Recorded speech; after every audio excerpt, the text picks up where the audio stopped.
This episode of After the Table is brought to you by Raven Writ Games. Do you enjoy the unique beauty of handmade tabletop accessories? Do you appreciate giving new life to old things? If the answer to those are yes, Raven Writ Games is the shop for you. With Raven Writ Games, you can carry and roll your dice in the transforming dice roll, get to the table faster with the RPG Go Bag, and add a little flair to your note-taking ways with the Traveler's Journal cover. Chat at Raven Writ Games primarily uses upcycled vintage and scrap materials, giving new life to leather and canvas cast-offs of the local outdoor gear industry in Superior, Wisconsin. He uses vintage metal coat buttons and nerdy acrylic buttons to give pieces just a little pop. Check out ravenwritgames.com to browse the wares and see what new and unique creations are available. Remember, reuse, repurpose, remake. Raven Writ Games. Hello and welcome back to another episode of After the Table, a TTRPG podcast. 'Tis I, your favorite drag queen turned storytelling weirdo on the internet, Shelly Von Miller here. And season 2 has been shaping up quite nicely. And yes, I'm so excited for what we've already done and what's coming up. I can't wait for y'all to listen. And yes. When we're recording this, it's like I'm deep in pre-production and it's a good time to be had by all. But speaking of amazing hits, this episode we have Storytelling Extraordinaires, who are a squad of amazing storytellers creating lo-fi adventures for autumnal lesbians and witchy cryptids, hence why I look like a witchy cryptid today. That's brought to you by their Patreon, by the way. I'm not just making this up. You can catch them at their booth at a con near you. Welcome to the table, the beautiful people of the Storyteller Squad. Hello! How are y'all doing today? Good. It's cooled off Good. a little bit at the time of recording, so that's nice. We don't have to sweat it out in the office. My office where I'm recording is constantly warm. I wish. I don't get cool until December. So please introduce yourselves for those who don't know who you are. Hello, adventurers. I'm Natalie Fuina. I am the creative director, producer, and editor. I'm also the GM for our campaign on the Storyteller Squad. I lead my team of squad / heroic hunters through their adventures in the real world and our campaign. So you will see me at booths in my witchy getup, and a lot of the art you see on our website and at the various cons that we attend is either stuff that I've done myself or work that I've worked on with a lot of the amazing artists that we collaborate with to create something that you can take home from our otherwise audio-only podcast. But I also do all the scoring and sound effects to make those episodes incredibly immersive. And all my skills and life experience have set me up to take on this role with a great deal of aptitude, I think. I think we said earlier if you unfolded your resume, it would just roll away like a giant scroll. That just... Yeah. So it's a good descriptor. Mm-hmm. And that's me. I'm Natalie. She, her. Nice to see y'all. I'm Brittany, she, her. I'm also from the Storyteller Squad. I am the voice of Raven in the main campaign. I'm also our event coordinator. I go to conventions with Natalie, do a bunch of other stuff with the merch and sometimes the social media, and we all wear a lot of hats in the squad, just all stacked up on top of each other. So we're very good at a lot of things. I think that's a content creation AP thing. It's just if you're not a big budget or whatever mid-budget AP, you're wearing all hats. If you're not wearing at least 4 hats, then what? Yeah, it's I'm gonna do a hat like this, and I'm just gonna stack them up like that. Yeah, no, I get that wholeheartedly.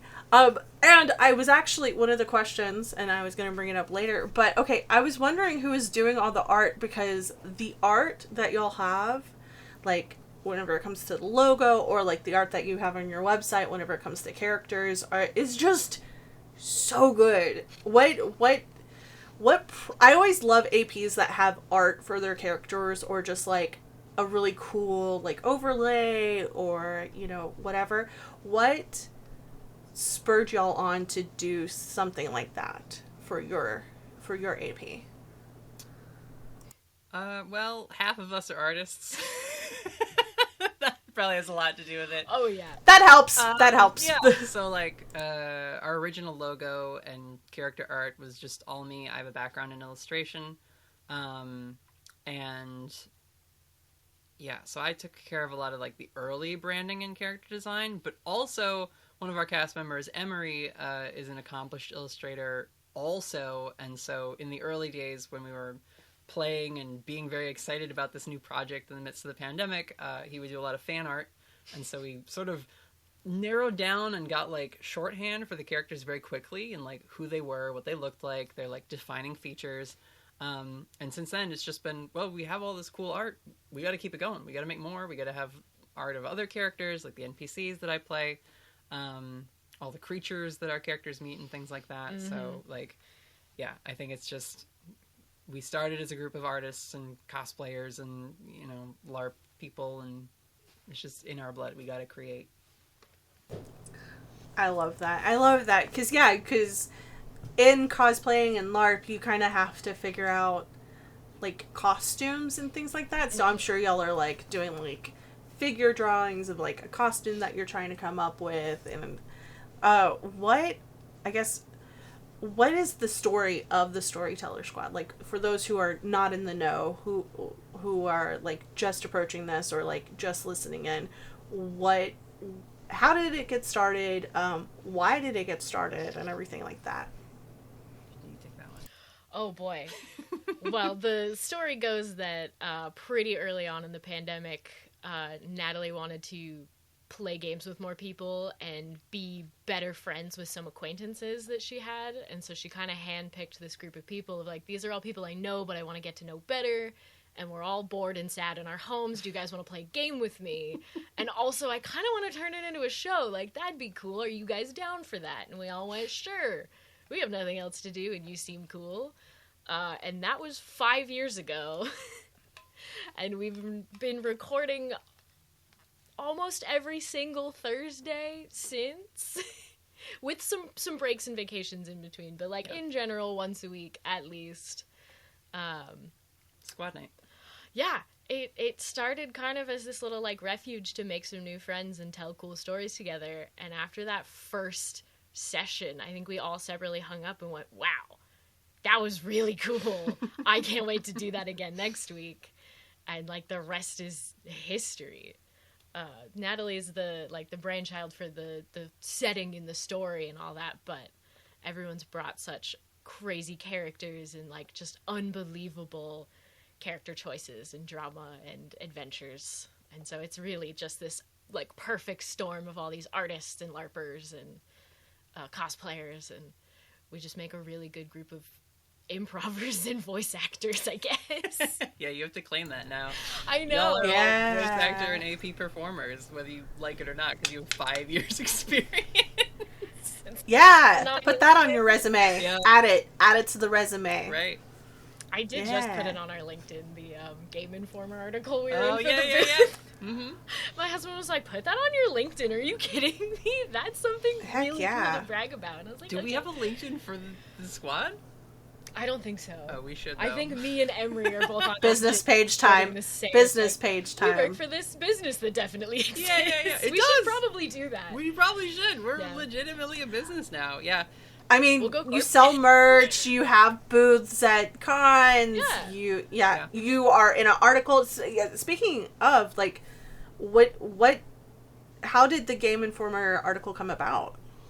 Whoever was at PAX East for Game Informer wandered around, took pictures of booths they liked, and then just, like, quietly posted an article about it featuring us and some other of the, setups that lean into making their booth more of a spectacle as opposed to just like, and like a an experience banner or an LED screen or something like that. My like start in quote unquote the gaming world happened kind of around the same time that I started going to the PAX events. I think a lot of that has to do with going to my first one and there being such a like sense of spectacle and like wonder to PAX. This was all pre-pandemic when people had budgets and reckless abandon for spending, but like PAX East 2016, 2017. Something, yeah. Unbelievable dream world. Just It was statues so cool. and like interactive sets you could go on and things like that. The companies were like really pulling out the stops, and because we are in a recession and getting into a worse one right now, people have had to scale back. And like, this is not to like, you know, poo-poo anyone who has to do that, but one of the things I wanted as like our mission when we decided like, let's try vending. We know all these people at the shows. We're going to them anyway to network, but we're like kind of running out of people to meet, quote unquote. So like, we need to figure out a way to make this affordable. And also it's a good opportunity to like spread the word about the work we're doing. So, but like my big tenet of like, if we're going to do this, I want to capture that feeling of like, I want to make something that when people are walking around and they're on a high, they're on a buzz of just like cool thing, that seeing our booth, they would pause and go, ooh, what's that? Mm-hmm. Because I know they're not going to know who we are, right? Like we're still building our online popularity and like reach. But the hope is that with all these booths that sort of get people to stop and be like, that's interesting. I haven't seen something like that before. Mm-hmm. That then they will come over and fall in love with the very like unique blend of dramatic adventure and like cozy slice of life that we do with our storytelling and that like energy we bring to our set and our art. And just, yeah, to create an experience for people who are going to be at the show that they walk away going, that was that really cool booth. Mm-hmm. I was just up in Maine at the Cryptozoology Museum because I was going to be up there for PortCon. I knew if I hadn't ever visited that place, I was going to get raked over the coals by the nerd denizens of Portland. And I remember speaking to the, like, docent. It's a museum, right? The person at the front.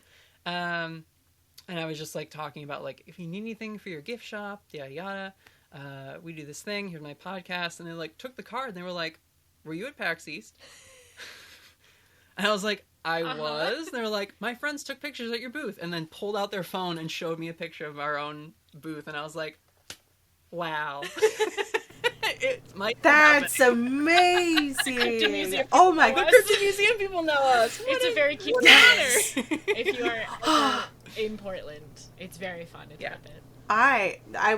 I will make a note of that. I haven't been to Maine in a very long time. And the last time I went to Maine, I was flying through and going through Bangor. They're moving. Yeah.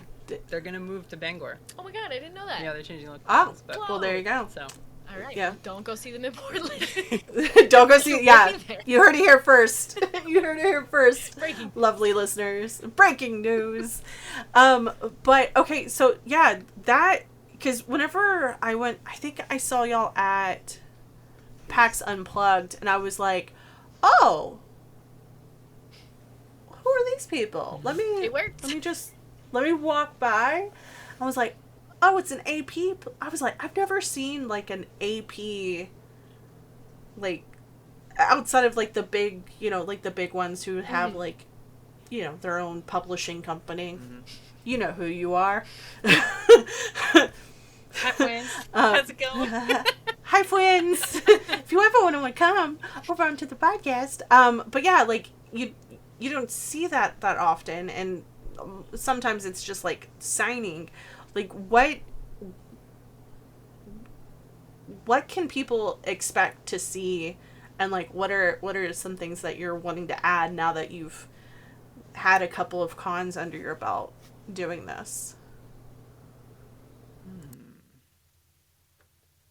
Well, we have the unique advantage that a lot of other AP podcasts don't have as much like art as we do. They'll have like character art and maybe a little bit of fan art and stuff, but we have so much visual stuff for our audio only podcast that we kind of have that edge to be able to sell the stuff on our own instead of having fans make fan art. Like, we make our own art and then we can sell it so you can own it.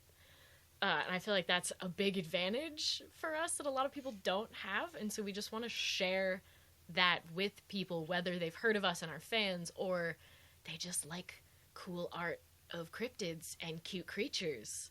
You know, even if some people are like, I don't listen to podcasts, I'm really sorry. Like, yeah, but you're supporting us anyway because you find this art in our pins and stickers and prints and playmats interesting and nice. You know, that's worth something. I think we knew early on, like, yeah, we could do a booth and try to do signings, but we know we're not there yet. And so what else can we do instead to bring some joy to people and, like, try to just share that wonder? Yeah. It's, the booth and everything we're doing with that, like, side of our production and business now is really my answer to short form content. Because I hate that stuff. Are we PG-13? Oh, you can cuss all you want. Just drop all. Fucking short form is. I've been making content since 2008. Mm-hmm. Short form content is the bane of my existence. And everyone says that, and yet it has hijacked all of our brains, and so we all consume it. So some people get good at making it, and power to you guys. Like, I have so much respect for the short form content creators, especially in the TTRPG and, like, gaming community, because I cannot force myself to care enough to make, like, 30-second snippet things.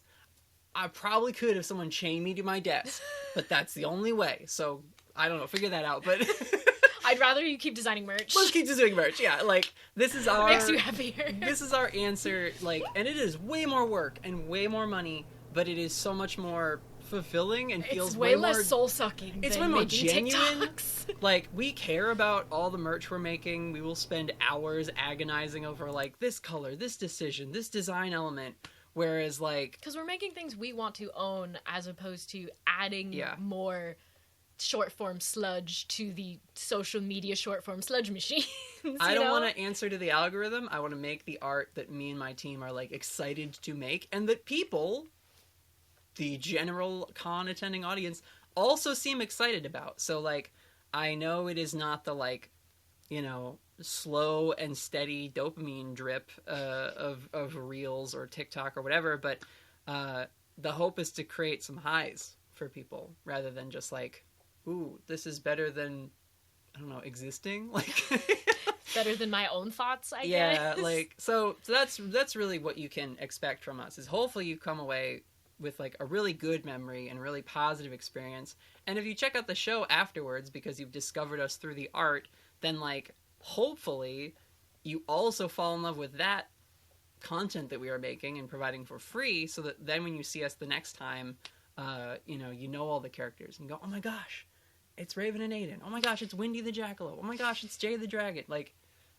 and we will build that sort of, like, authentic and really, like, locked in fandom and community, because, like, you know, if we got really good at short form, it doesn't mean anyone would listen to the podcast more, because they would just be enjoying the short form that we figured out how to make, like, which is a completely separate thing than what we want to do. So, yeah. That and making short form for an audio only podcast. It's really unless tough. It's tough. It's really tough unless you're doing, like, I've seen some of it where there are people who are doing like APs that are audio only, doing, like, full on, like, cartoons of scenes, and I'm like, that's a lot of time and effort. Yep. No. that would be cool that would be, but it's not in the cards for right now. That being said, an animation budget is, like, what I think we will end up doing to, like, solve the hole that is our short form content right now, because, like, we should do it.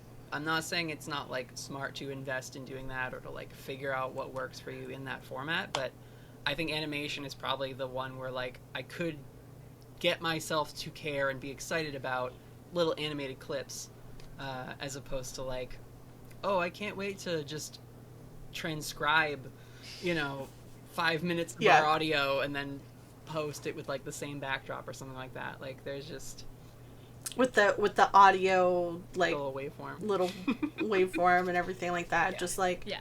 Those have a purpose. You can Those do are them. great as little highlight clips. They're very but low effort, but they're yeah. they're not what's gonna be like popular in the short form world. But getting a million people also it doesn't TikTok work with doesn't what you're mean wanting to do. Yeah. Yeah. Getting like Yeah. famous through short form content does not help us if people don't then click through and listen to the podcast. Whereas designing cool merch and people buying it and bringing it home and going, you know, I want to learn more about these characters, I will check out that podcast. It works better. It's more work up front, but then we get a physical product at the end that we can all enjoy. Mm-hmm. And then you're gaining like real actual fans instead of people who are like, oh, I follow them on TikTok, I watch their stuff sometimes. What do they actually do? I don't know. I think they have a podcast or something. Right. But they make funny haha videos sometimes. Like, it's just not worth it. From like a business perspective too, right? Like the more we are deeper and deeper into that side of this industry, like there are people who have huge numbers on, you know, these short form platforms, but what does it translate into other than, okay, a lot of people have clicked like or subscribe or scroll past your videos in a positive way, but how do you monetize that, right? Like TikTok's not paying people a ton. YouTube pays, you know, out a little bit for shorts and things like that. Like, really you end up just having to like go around constantly looking for sponsorships, or you leverage like, hey, I got really good at this thing, so I now have this skill set, so then I'm going to go work for this company doing XYZ. Satisfy whatever margin they've got to do, or whatever like social goals they have for those platforms, etc. But like it's a common thing I have seen of people with like a huge following, but then they can't leverage it to be, you know, a career or like financial benefit to themselves. It's just sort of like, well, they can just continue doing it and get like the positive attention and like the viral spin, but like it doesn't, just followers doesn't pay your bills. Doesn't translate to anything practical. So okay, on that note, what was the conversation like on that audio only note? Like, what was that conversation of doing audio only? Was it because just lack of resources starting up and then y'all just didn't want to move to a video format, or like what was the conversation between all of y'all about that? I think I mostly just didn't want to have to edit video. That, and we all didn't want to have to like get dressed up and like look nice. It was the pandemic. We were playing in our pajamas for a long time. It was like summer pandemic too, so they were probably, listen, we can 5 years later we can probably say I bet there were some pantsless recordings. Oh yeah. In the early days of TSS. I still record in my pajamas. Yeah, like because we're on Zoom together so we can see each other for recording, but we don't post those anywhere. That's just for us in the moment to like see each other's facial reactions. Yeah. But it doesn't matter what we're wearing in those. Yeah, it's really one of those like... I didn't bother to learn video editing to start, and I got very good at editing the audio, and it is much easier to edit an audio-only thing in a way that like helps to shape the story or punch up a scene or come back to a scene, you know, days later and be like, oh, we forgot to do this thing, it's really important for the plot, let's add a little bit of dialogue here, let's do a little bit of this, like...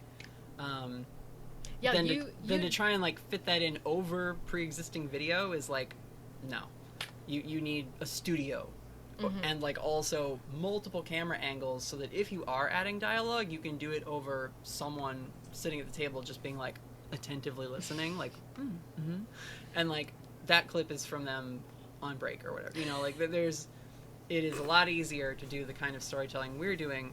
And I've never been shy about saying like, this is not, like, we call ourselves an actual play, but, like, as far as actual play goes, it's like we are much more on the boundary between AP and, like, radio drama than a lot of other shows where it's like, if it happens at the table, it's canon. And I'm like, no, canon is what I say it is in the editing room. The canon is what we all decide. Because at any given moment, if the episode isn't published yet, someone can be like, you know, I really don't like how this scene shook out, or I don't like my performance or how I worded this thing. Can we fix it? Yeah. And we sit down, we re-record it, we tweak some stuff. Like, at any given point until it's out there and published, we can change the canon to however we want. Because it's a show. Yeah, and know? we stay as true to we can as being an actual play, but it's also a story. And sometimes the things that happen in an actual play make it less good of a story. Yeah. And sometimes it's better to be like, you know what, this is a better idea for the story or a better direction that we all agree on, that we all like. Let's do that instead of, you know, we don't really fudge dice rolls, but, you know, Yeah. let's do that instead of what the dice said, because that ruins the story.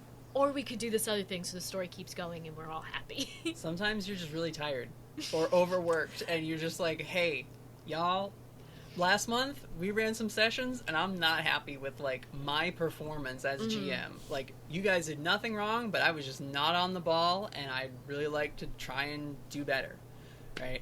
I feel like we've done that a handful of times at this point. Yeah. Like, in some cases it's like a little section of an episode. In some cases it's just like, let's retake this one scene, or like let's add a scene which will give some context for later. Sometimes it's just, you really fumbled how you said this one sentence. Do you want to fix it? You want to take that again? Can I get the a whole second session take, over, please? You know? At least one. At least one. Where it was just like, I didn't like how that ended, or like any of the stuff we were doing. Just all of us collectively went, you know what? Take We're it scrapping it. It's like it never happened. Yeah. Delete file. Or do y'all keep that file? Do y'all, you're like, you're like, Probably you don't know. somewhere. They're in there. I might have pulled a few lines from like what we did if I was like, ooh, that's a really good line. I'm gonna steal that. But yeah, for the most part, we're not married to anything until it's published, and then we gotta stick to what we established. But you knew For very early consistency. on that you wanted it to be an edited show, that this was not going to be like a full live play. Yeah. It was from the beginning, from the very first sessions, like, don't worry, remember, this will be totally edited. If you say anything you don't like, if you choke up, whatever, it's all gonna get cut down. Yeah. If you need another minute to collect yourself before a really big scene, like, take all the time you need. It's always just been in our heads, like, you can redo it, you can take your time, you don't have to be perfect the first try. And I think that's helped a lot for all of us. Yeah. Yeah, because if you're like live streaming a game, there is no take two. There's no takes Like, backseats. You're locked There's in. I mean, it's like once it happens, it happens. I mean, like, you can be like, well, Your show. you can, That's true. yeah, you can also be like, well, okay, something happened last session, and you know, let's roll this back and whatever. Kind of But depends on the precedent you set with your audience, right? If we True. were a live game, but it was like, hey, we're a live game, but we are not like beholden to anything. So if we say we're reestablishing this canon, we're taking it again, you can do that live. It's just a lot more like digestible when you can cut all that out, so you're not confusing people. yeah, And yeah, end of thought. Yeah. yeah, end of thought. I love editing. It also means that our like content is more accessible, because like, you know, it's not 4 hours long, which is the usual gaming session for us. We cut it down usually in half, if not more so, and down to like an hour 50, 2 hours, 2.5 hours.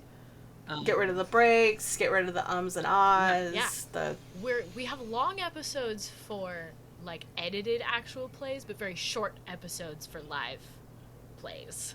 Because some people are like, ooh, like I don't have 2 hours an episode. That's a long time. A lot of my other APs are like an hour tops, and we're like, yeah, we played for 5.5 hours and cut it down to 2. You're It's welcome. condensed. Yeah. It's only the good stuff. I promise. It's all good. As somebody who's done, because I live stream and I edit like my Let's Play games. No, I understand. Stream for 5 hours and then you're like, I've got to get this into a 20-minute video. And then you do it and you're like, maybe there was only 20 minutes of like the best stuff. The gems. The gems, and you're like, that really makes me upset. It's like, oh, I'm obviously not that interesting. I can get this down to 20 minutes? Damn. Jeez.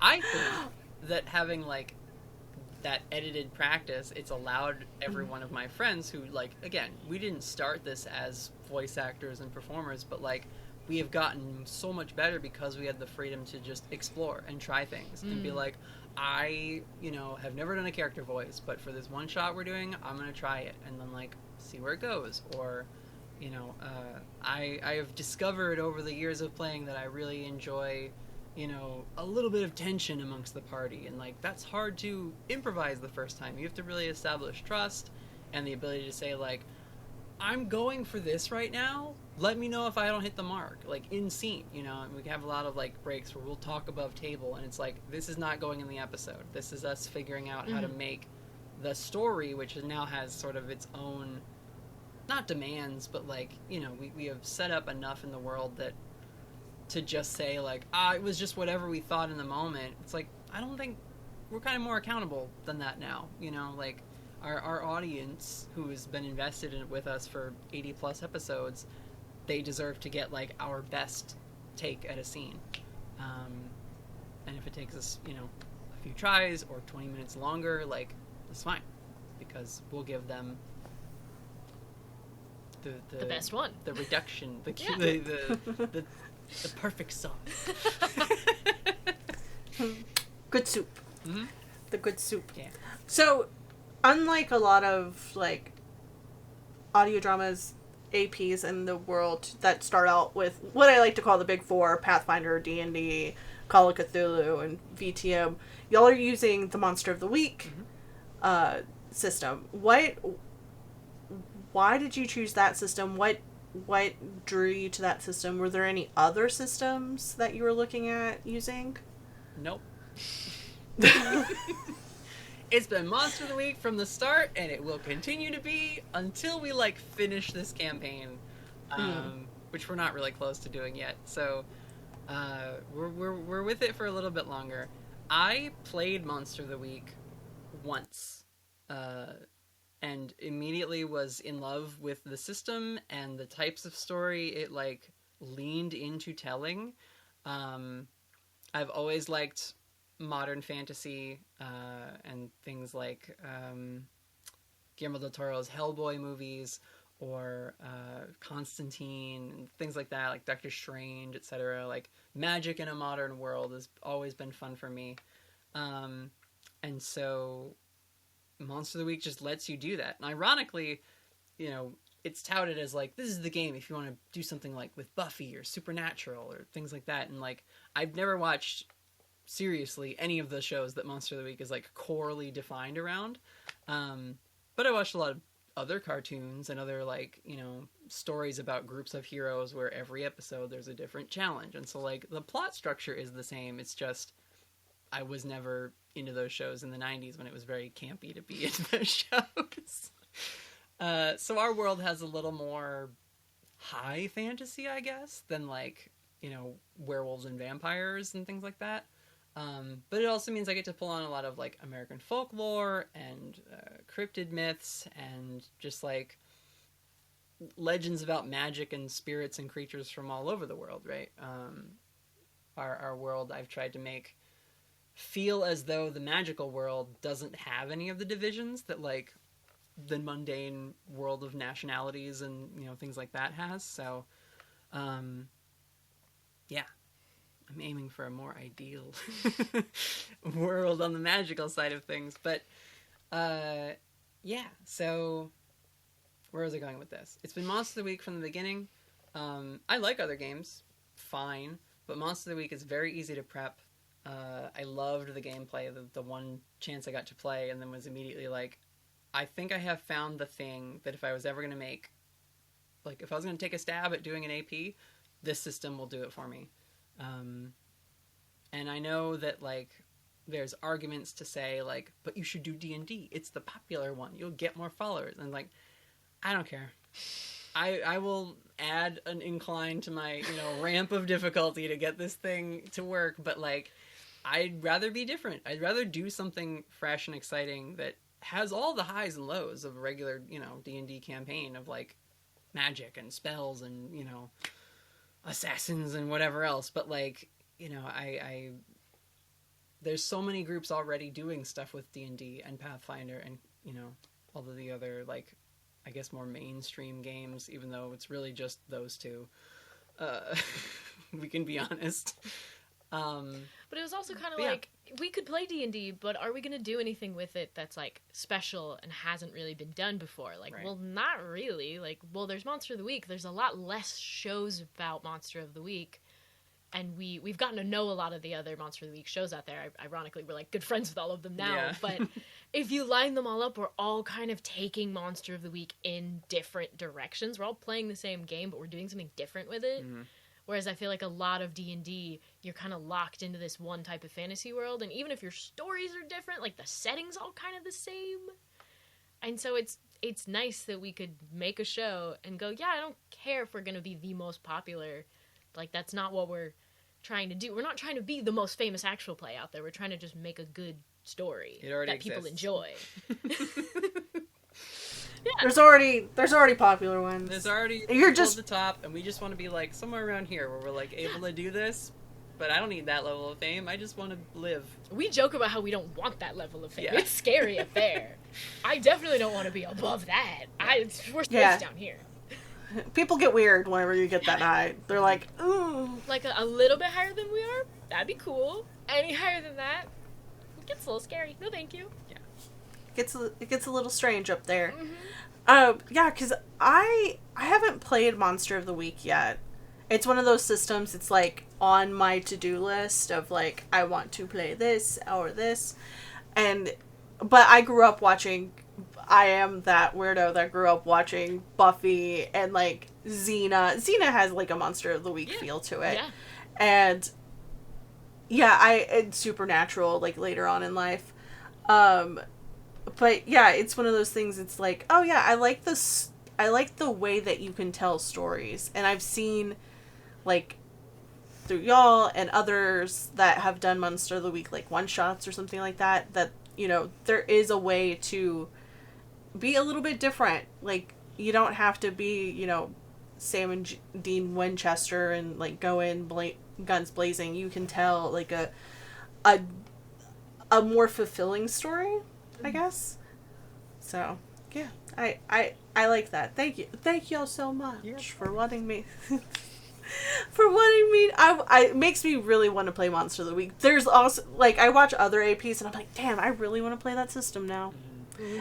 Now that I've seen, like, I love seeing examples of people playing games that I want to play, that I'm like another system I want to play is 10 Candles, and I'm just like, one day it will happen. I like that Monster of the Week is like, it supports you as a game runner, I think, stronger than a lot of other systems, because in a lot of systems they're giving you like either a physics engine or like a magic rule set, or, you know, things where it's like the most important decisions of this story that you're going to tell will be decided with violent dramatic action. So we need to make sure that when you are executing on that, you feel, and your players all feel, that they have an equal opportunity to do that in a way that feels like balanced and fair. And like, that's what a lot of those games do, right? And do really successfully. But Monster of the Week really could care less about balance, or, you know, the making combat the like thing that solves everything. Like, you could run Monster of the Week and never fight. It could be an entirely investigation-based game and like an interview-style storytelling, or like, we're gonna go and we are the people that like figure all this stuff out, and then we tell these other characters who are like the agents or our support team that like they go in and deal with the monster, but we've equipped them to be able to do that. Like, you could tell a whole story about like the support team of a group of monster hunters if you wanted, because it allows for that in a way by leaning into the narrative always being pushed forward by a move a player takes, a move a keeper takes, or the consequences of either of those two things. And so, yeah, I just love it because of that, and that like philosophy behind the design of the game. There's no point at which, you know, you have an unsatisfying outcome unless you're like really fighting, honoring what your players are doing or honoring what the story is asking for in the moment. Because it's it's gonna help you get to a place where, you know, one of the things the system says is to be a fan of your players. And if you are a fan of your players and your focus is to, like, everyone have fun and have a good time telling the story, then, like, I don't know. I don't think you can go wrong. Then it's going to be a good story. Yeah. Yeah, if it's like a me versus them thing of I have to beat them, Right. You're not going to have fun playing Monster of the Week. Yeah. It is a collaboration. I think a lot of people forget that whenever it comes to TTRPGs in general. It's a collaborative storytelling system. Like, whatever you're using, whatever system you're using, it's collaborative. Unless you're, like, you know, just whatever with it. You're just, like, you're just combative with it. You're never going to tell a good story. We also are going to probably. be biased because we are in the world of AP, where, like, we are doing this, like, our game, our fun is in making the story really good. But that is not, like, to rule out, you know, wargaming or, like, playing these games and, like, really just focusing on the combat as, like, illegitimate or anything. It's just, like, personal. I'll say it. No, well, I mean, people can have fun playing the games however they want because it's their home game, right? Yeah, it's just, true. I personally find that when you take that style and try to make it into entertainment, it's harder to do well. Yeah. It is a hard way to, like, especially if you're going from a storytelling based thing and then you go into wargaming, as I have done before. I was just like, you know, this isn't for me. Y'all have fun over here doing Adventures When League. I get to talk to the other people and I wanna make some relationships. Nope. We don't roleplay here. I my silly voice is stupid. Okay, I'm gonna take my bag and go. Thank you. But my Dracnoid had a dream of opening a boba shop. And a family back home. Family. Yeah. Okay. So we talked about you mentioned a little bit about your listener fan base, like your listener base. And you have, like, a dedicated, like, Discord for the Storyteller Squad and your listeners, and you have, like, a dedicated website that is, it's not just, like, no offense to everybody, look, Endless Elegy just has, like, a beacons where it's just, like, drop down of, like, you know, whatever, because some of us don't have time to create a website, but you have a website with, like, character breakdowns and FAQ and a Discord that's dedicated. What prompted that kind of production style for y'all? And like, what are you hoping in the future to evolve that into, or, like, inspire others to do similar things? Are y'all wanting to inspire others to do similar things, or?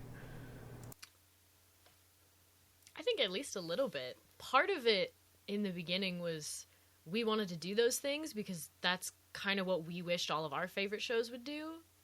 You know, of, like, having a more robust website with more information. Like, when you really get into something and then you find out that their wiki page has, like, nothing on it. So it's like, what would we want to see as fans of our own show?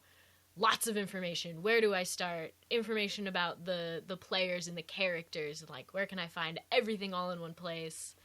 And then our Discord server has also evolved. It used to be Patreon only, and we were still kind of learning Patreon, and it was growing slowly, and we just kind of wished for more people, and we're like, maybe we just make it open, and we have a section for Patreon only that they get, like, behind-the-scenes content and some bonus stuff, but we really just wanted to open it up to the people who just wanted to meet other people who like our show and have similar interests and be able to connect and talk about it. And I think that was one of the best decisions we made, was opening up the Discord to anybody. And so now we'll go to conventions and come home and see, like, 7 new people join the Discord. And they're like, hey, we just met you for the first time at the show. We're so excited to start listening.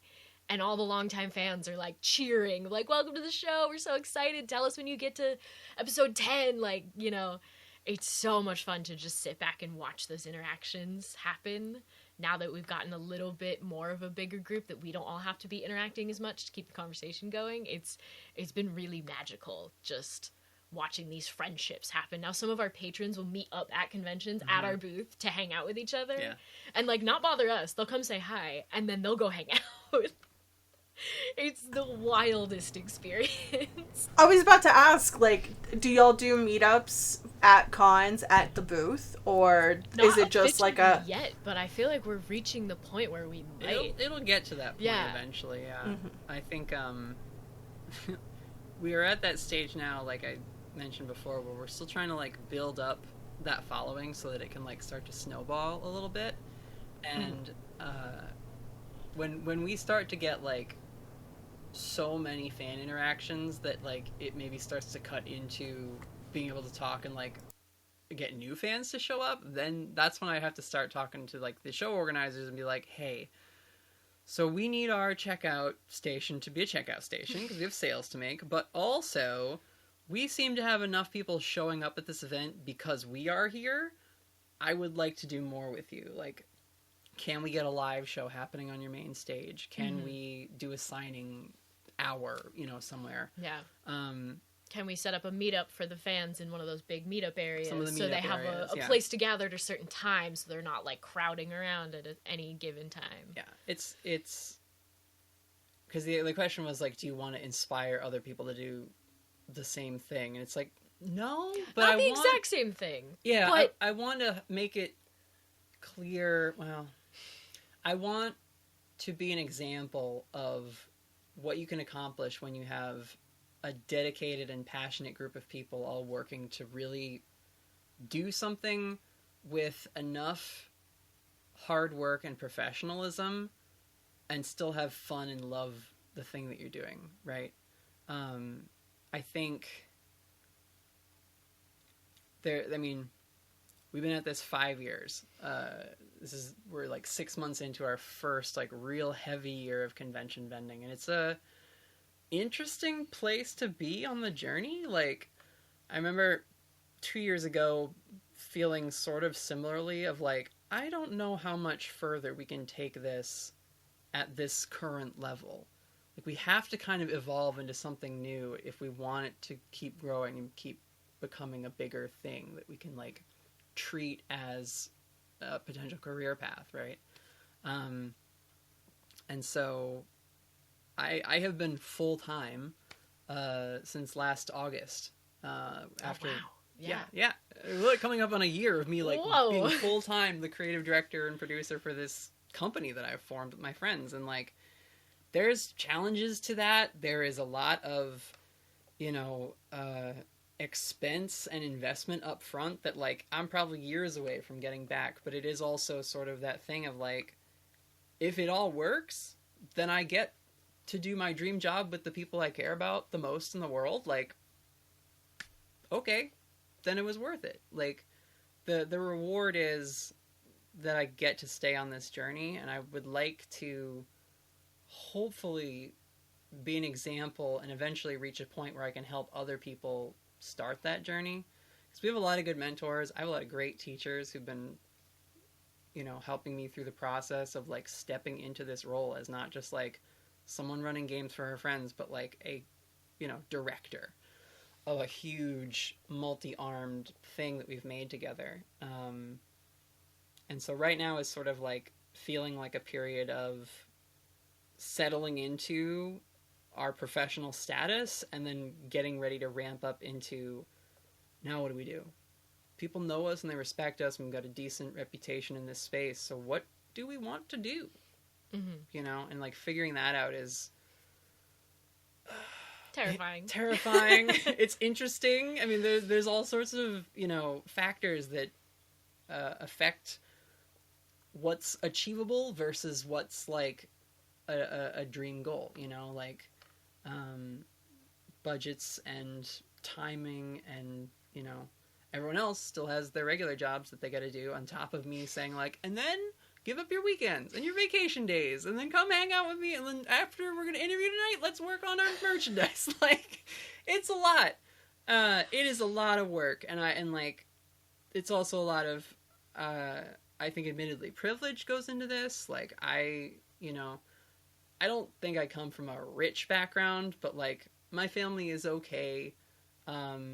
And I also worked really hard in high school and got like a full ride to college. So a lot of the money that my parents saved up to like put me through college, I just ended up getting, you know, later on in life. And I've sort of been safeguarding it for a thing I felt like was worth investing in. And this is that thing. And that's not like a thing many people have.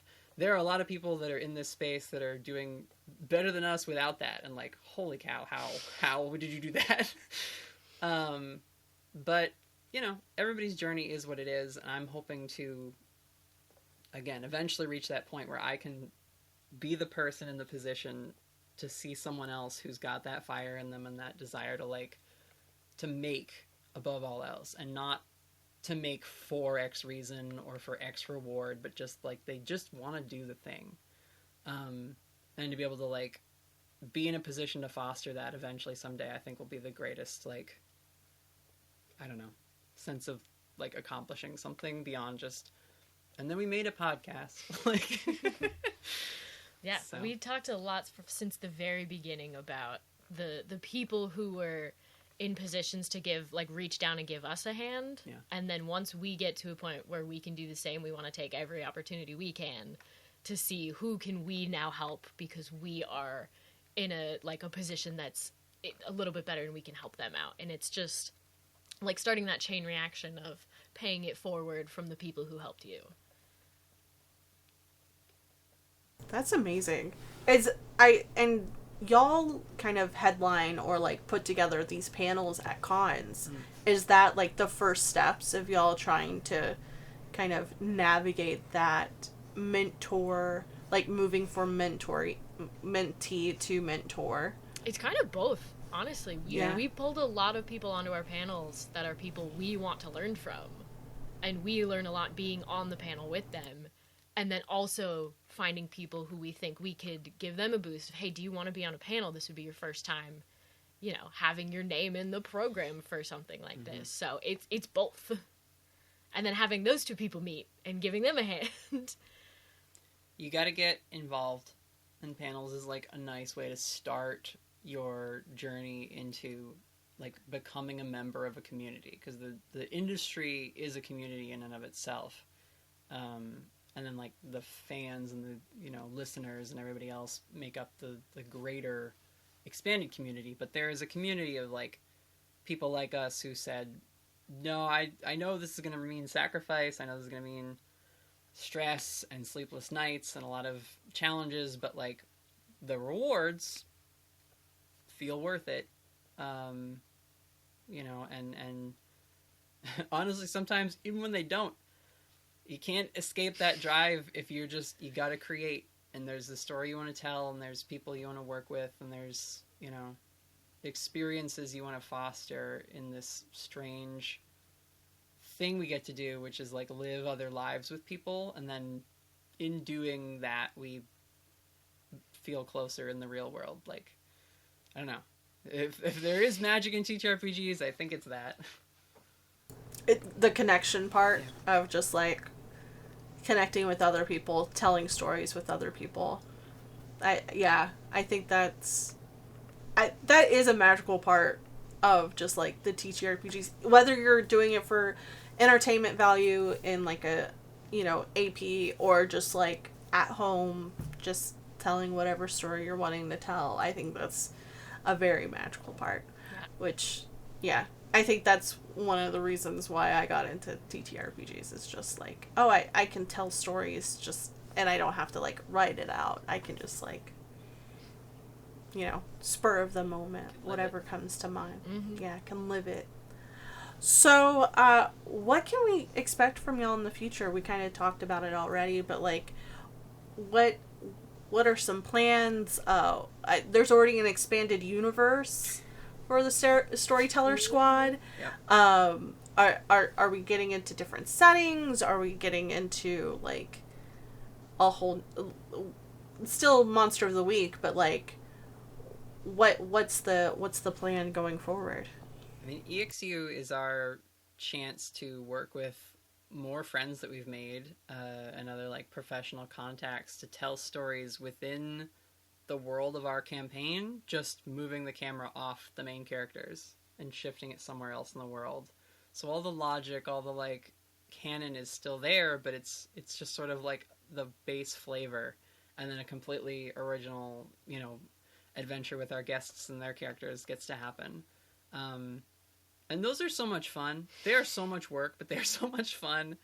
It's a lot of coordination. It's so much logistics. There's so many people. But like, so many characters. You know, it really is some of the most fun in terms of like storytelling, and I think you will start to see us experiment even further, because like the EXU is my chance to say, I've got the main campaign and that's going fine, we're doing the XYZ, and like, you know, we do enough with our pacing and our plot, you know, in that story to keep things interesting and always, you know, fresh. But the EXU is where I get to say, like, what if we did a Scott Pilgrim Battle of the Bands style episode? Mm-hmm. What if I told a Jujutsu Kaisen inspired, like, Boston based fighting adventure? What if, you know, like, I just get to what if there was a heist? Yeah, I get to sort of take our base story and then say, like, I'm gonna add this filter to our world and see what that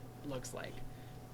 And you get to swing a little bit harder, a little bit one way, or you know. You get some of that like one shot energy from people of like, well, I'm only gonna do these like two sessions max, so like I'm gonna gotta make it. Yeah, I'm gonna make the crazy decisions. We're gonna make this interesting. Mm-hmm. Yeah, and so with all that being said, plug your shit. Let people know where they can find you. Can I take it? Oh, I hate going first for this. I'm so bad at plugging my own stuff. You go first and do all the official stuff. Okay, officially, you can find us on the internet at thestorytellersquad.com or wherever you get your podcasts. Just look up The Storyteller Squad. We are on socials at Story Squad Cast on every platform that is still relevant and not overcome with fascists. As much as we bemoan short form, you'll find us posting little clips of ourselves at cons. Maybe animation is coming. We'll see. But you can check out our episodes. There's a page on our website called Where to Start, which has onboarding options for you if you'd like to catch up quickly. We have recaps of the first 2 seasons, so you can be caught up on 60 episodes of our show in about an hour and a half. We also have 2 onboarding episodes that are a little contained 2-shot story if you just want to sample it and see how our production has improved over time, and it's a nice little snapshot of, like, if you like this story, you'll like our show. Or if you are like many people who are just like, I don't care about audio quality, you can start at the beginning, and we'll see you in a few weeks when you've binged it all. We also have the Discord. You can join if you are just a strange random whale on the internet looking for art projects to support. We have a Patreon you can go to, patreon.com/thestorytellersquad, and I think that's most of the things. When this comes out, we will have just finished Gen Con and Otakon and on our way to PAX West, so if you are on the West Coast and gonna be at PAX in Seattle, we will see you there in the Summit building. Please come check on us. Yeah, come check on us. Follow our socials for updates. Third con in a row in a short time. Make sure we're open. We're all open. Bring food and water. Yes. Yeah. Did I forget anything? I don't think so. Okay. I think that's all the big ones. Yeah. Yeah. We're kind of on YouTube if you want to listen to the show on YouTube for some reason, but only if you have premium so you don't have to listen to ads. Otherwise, do the podcast platforms with no ads. Please. Please. Yeah. And where can they find y'all individually? Do y'all have socials outside of that? We all have socials we don't really use. I'm at Natalie. There you go. Pretty much anywhere. Yeah. I have the accounts. Doesn't mean I posted them. Absolutely not. We just use it to tag you and stuff. It's just to tag me so that people are like, oh, a face. Yeah. I'm on Instagram at Blue Electra Brittany, but I post our convention adventures on there. Mm-hmm. So you'll see Natalie there. You're more on my Instagram than you are on yours. Yeah, pretty much. That happens a lot. Well, with all that being said, you can find all those links and more down in the show notes. You can find me everywhere on the internet at Shelly Von Miller, because branding is important, to include Fourth Wall memberships and Patreon, where you can get early access to episodes, as well as the Patron Exclusive that we're going to record right after this. Table Sets. Yeah, you should totally go check it out. Like, It's gonna be so cool. it's gonna be so cool. Come get the juice. Come get the juice. It's all the hot takes. But with that being said, I love you guys very much, and I will see you on the internet. Goodbye.